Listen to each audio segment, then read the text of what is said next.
eda halkan eda akkana saarogni dhahaa bultee nama 300 keessa nama 4tu hafee jedhamee haasa'aa jira uummanni akkana dhume mana hidhaa keessatti. Kanaafiyyuu ani mucattii kana du'atu waame malee nagaa miti. Ganaa ishiin lubbuu ishiitti taphataa jirti ofii ishii lubbuu ishii irratti jireenya ishii irratti taphataa jirti. Yoon du'ellee yoo shaarkiin na nyaatellee shaarkii miti shaarkii namaa si nyaataa jira yaa intala koo. Gadhaabbii kana karaatti argattan qabaattan uummata na jala jirtan sheer godhaati ayyuu biraan nagaa hinduuti mucaan kun karaatti. Namti ittiin si ajjeesifti magaalaa kana ishiin magaalaa akka biyya ishiitti amata 12 ol as keessa jiraatte. Si ajjeesisti Sumeeyyaanu ansitti meeni keessaan qabu garuu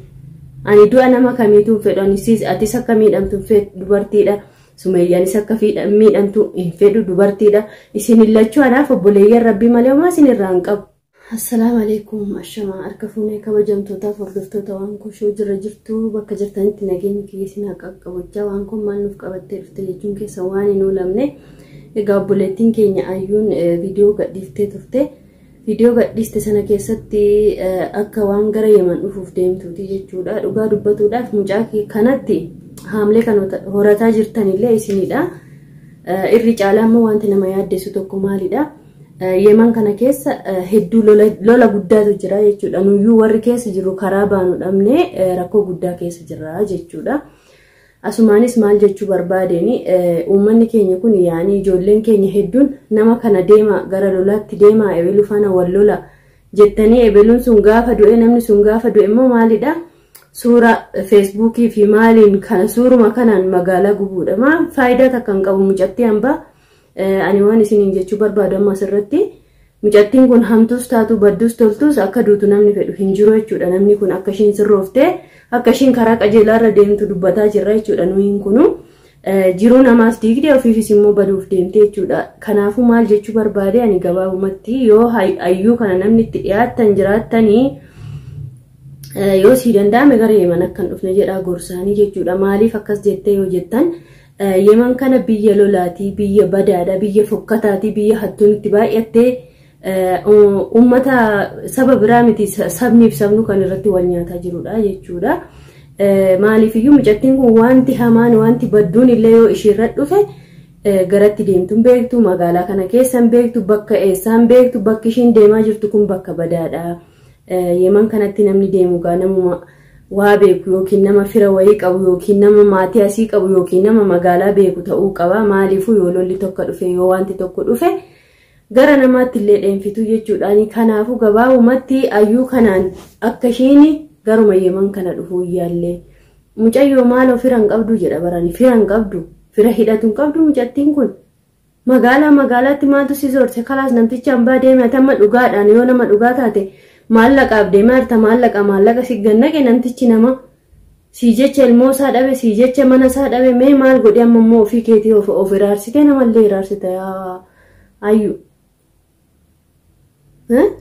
namni ani as jala deemtanii bar mucattii kanaan pee ati baguma Oromoo kana taate pee ati manuma kana taate mee sin deemaa ibiddatti mucattii hambaa maa ergitu mucayyoo qawusii mataan hin dalagu silayyuu ishii maraattuudha malee namni fayyaa qabu gattaa adabate. Eessa deemte eessa jettee eessa deemti mee ilaalaa jirtanii argaa jirtanii waan Yemen kana namni quba hin qabaanne hin jiru. Eda halkan edaa mana hidhaa saadaa namni beeka namni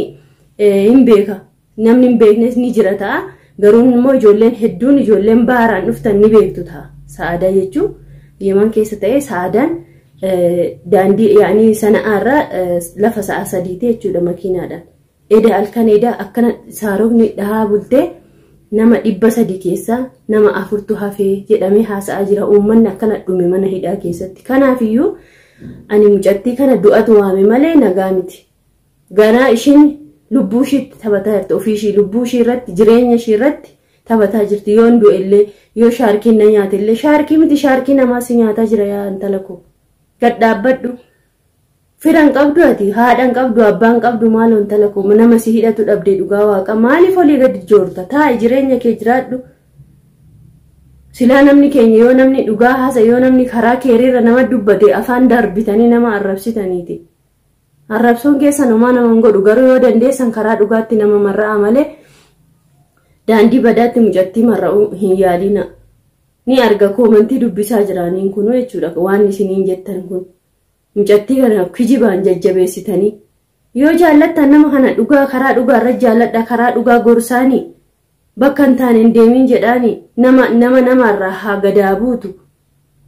Amma ishiin Sa'iid kana jaallattee faana zooraa jirti maali isin namtichi ol ba'ee kalaas naan taatoti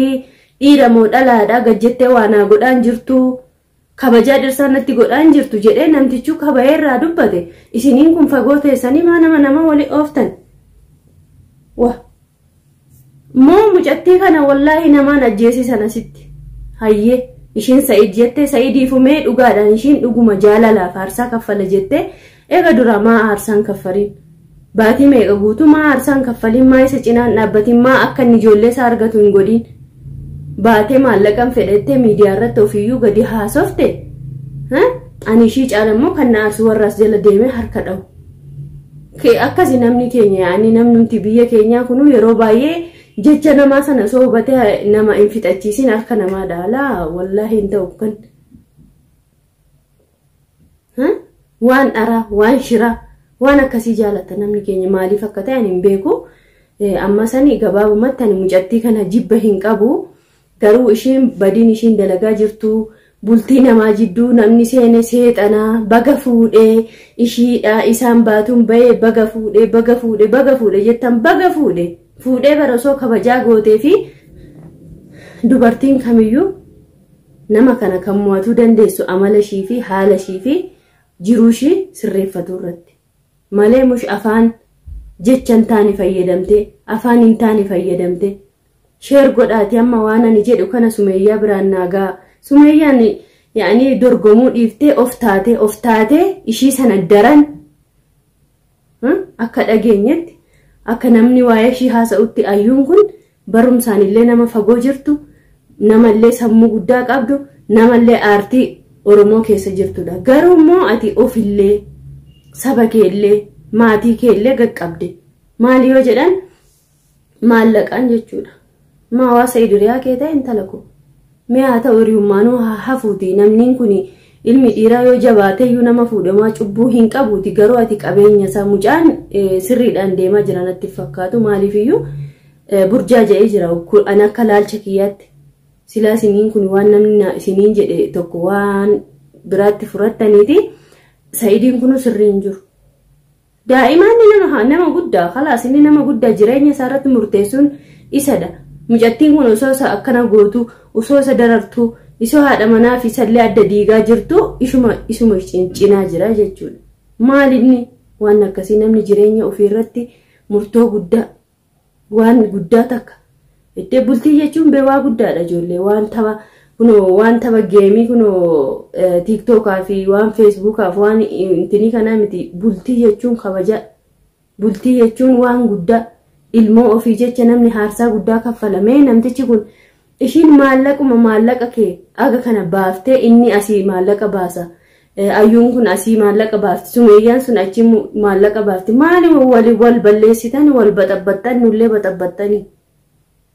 inde innoo haa ta'u ishii kan kadeemaa jiruufu ilmaayyan kiyaaf jedhe atiin kun maaltu si raasee maaltu si raake wallaahi yoo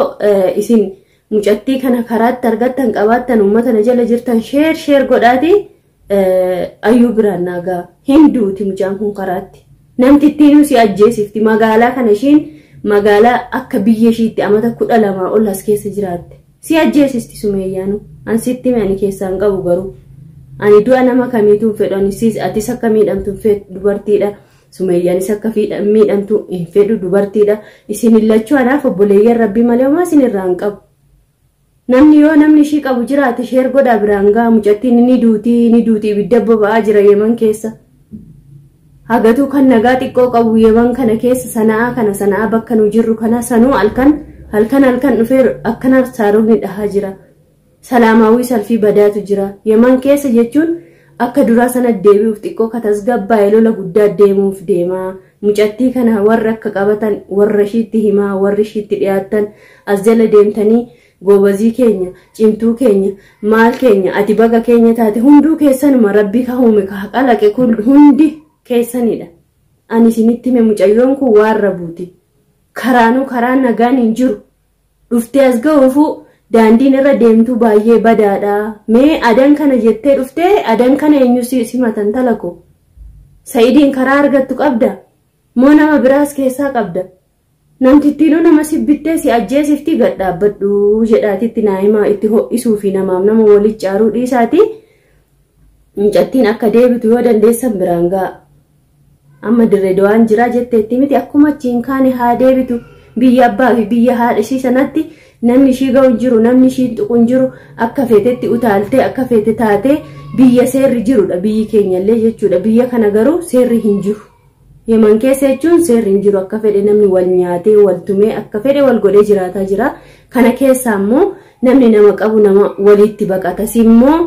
social meediyaan guutuun kan si beeku badduu ta'uu keetiin haadha manaa fi abbaa manaa ta'uu kee addaan diiguu keeti magaalaa kana Oromoon sitti duultii angad dhaabbadhu siin jedha immoo akka kanarraa immoo Yemanii meeqa sidduula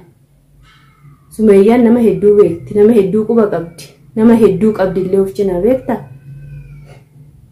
kanaafiyyuu sitti haa hafuu siin jedhaani ishuma kana ayyuu biraan naagaa maaliif wal miidhaa nama kamiituu hin fedhu namni nama dhageenye yoomiyyuu immoo faayidaa takka hin qabu wallaahi nu gube ummanni nu gube du'a nama namni fedhu hin jiru namni walitti aaree walaa arrabsu walaa jibbuu malee du'a nama kanaa hin fedhu namni kun akka baratuuf waa irraa dubbanna waa irraa haasofna waa jenna malee namni kamuu du'uun qabu isiniin jechuu barbaada hordoftootaaf kabajamtoota kiyya har'aa fi gaashuma kana isiniif qabadhee dhufe warroonni natti aartanis warroonni na jaallattanis warroonni na jibbitanis omaa isiniin jechuu hin danda'u waan feetan filannoon keessan ta'uu danda'a maaliif yoo jettanii nama kana na jaaladhu na jibbii jedhanii kan namni waan nama dirqisiisu tokko waan hin jirreefu jechuudha galatoomaa jiraadhaa bakka jirtanitti nageenyi kiyya isin haa qaqqabu isiniin jechuu barbaada